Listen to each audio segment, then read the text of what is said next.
गोरखनाथ बाबा का इतिहास जानते हैं। वज्रयान परंपरा के अनुसार तंत्र के ज्ञान की शुरुआत शाक्य मुनि बुद्ध और बोधिसत्व वज्रपाणि के द्वारा की गई थी। वज्रयान शाखा के कुछ सिद्धांत मंजूश्री मूलकल्प नामक ग्रंथ में देखने को मिलता है। वज्रयान शाखा के कुछ देवता के बारे में उल्लेख दिया गया है, जैसे देवता यमारी ये भैंसा की सवारी करते हैं और हाथ में गदा भी रखते हैं। हेरुका, इनके एक हाथ में चक्र और पैरों के नीचे शव रहता है।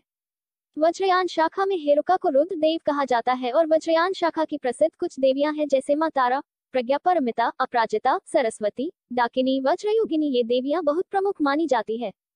मध्यकाल के दौरान भारत में रहने वाले वज्रयानी महासिद्ध नाम से प्रचलित हुए, जिनकी संख्या 84 है।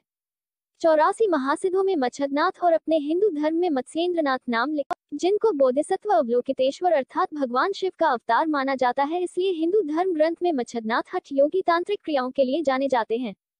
मच्छदनाथ के चेले बाबा गोरखनाथ, जिन्हें नाथ संप्रदाय को आगे बढ़ाने वाले प्रसिद्ध गुरु हुए। मुगल काल में गोरखनाथ के शिष्य स्वयं को शैव संप्रदाय से जोड़ने लगे और उस तरह से गोरखनाथ के शिष्य आज हिंदू धर्म में शामिल हो गए। आज के समय गोरखनाथ की परंपरा को मानने वाले खुद को कट्टर हिंदू कहलाना पसंद करते हैं। बौद्धों के 84 सिद्धों की संपूर्ण जानकारी तिब्बती ग्रंथों में है।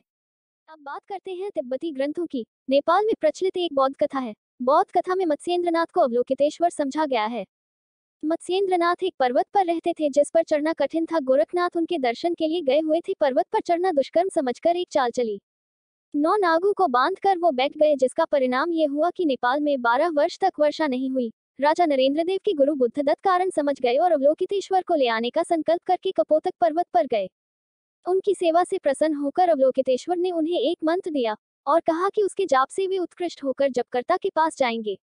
घर लौटकर बुद्धदत्त ने मंत्र जप का अनुष्ठान किया। मंत्र शक्ति से उत्कृष्ट होकर अवलोकितेश्वर भरिंग बनकर कमंडलू में प्रविष्ट हुए। उस समय राजा नरेंद्र देव सो रहे थे।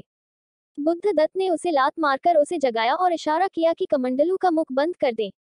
वैसा करने से अवलोकितेश्वर नेपाल में ही बंधे रह गए और नेपाल में प्रचुर वर्षा हुई। तभी से बुगम नामक स्थान पर आज भी मत्स्येंद्रनाथ की यात्रा होती है। बुद्ध पुराण नामक ग्रंथ में ब्राह्मणों में प्रचलित कहानी है।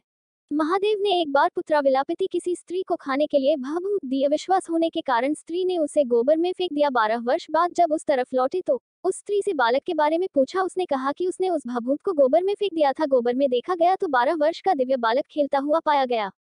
महादेव ही मत्स्येंद्रनाथ थे और बालक गोरखनाथ। मत्स्येंद्रनाथ ने उसे शिष्य रूप में साथ रख लिया। एक बार गोरखनाथ नेपाल गए, वहां के लोगों ने उनको उचित सम्मान नहीं किया। फलत रुष्ट होकर गोरखनाथ बादल को बांधकर बैठ गए और नेपाल में 12 वर्ष घोर अकाल पड़ा। नेपाल के सौभाग्य से मत्स्येंद्रनाथ उधर से पधारे और गुरु का स्वागत देखकर गोरखनाथ को अभ्युत्थान आदि से उनका सम्मान करना पड़ा। उठते ही बादल छूट गया और प्रचुर वर्षा हुई, इसलिए मत्स्य के उस उपकार की स्मृति रक्षा के लिए उत्सव यात्रा प्रवृत्ति हुई। राहुल सांकृत्यायन ने भी गंगा पुरातत्व में 84 वज्रयानी सिद्धों की सूची प्रकाशित कराई है। इसके देखने से मालूम होता है कि मिन्पा नामक सिद्ध, जिन्हें तिब्बती परंपरा में मत्स्येंद्रनाथ का पिता कहा गया है, पर जो वस्तुत मत्स्येंद्रनाथ से अभिन्न है, राजा देवपाल के राज्यकाल में हुए थे। राजा देवपाल 809 से 849 ईस्वी तक राज्य करते रहे। इससे ये सिद्ध होता है कि मत्स्येंद्रनाथ 9वीं शताब्दी के मध्य भाग में और अधिक से अधिक अनंत भाग तक वर्तमान में थे। इससे ये बात साफ हो जाती है कि बाबा गोरखनाथ वज्रयान नाथ संप्रदाय के थे, जो कि बौद्ध धर्म की तंत्रिका योग शाखा की है। ये वीडियो सिर्फ समझाने के उद्देश्य से बनाया गया है, धर्म से कोई लेना देना नहीं है। वीडियो अच्छी लगी हो तो लाइक और चैनल को सब्सक्राइब करें ताकि ऐसे ही और जानकारी प्राप्त कर सके। Thank you.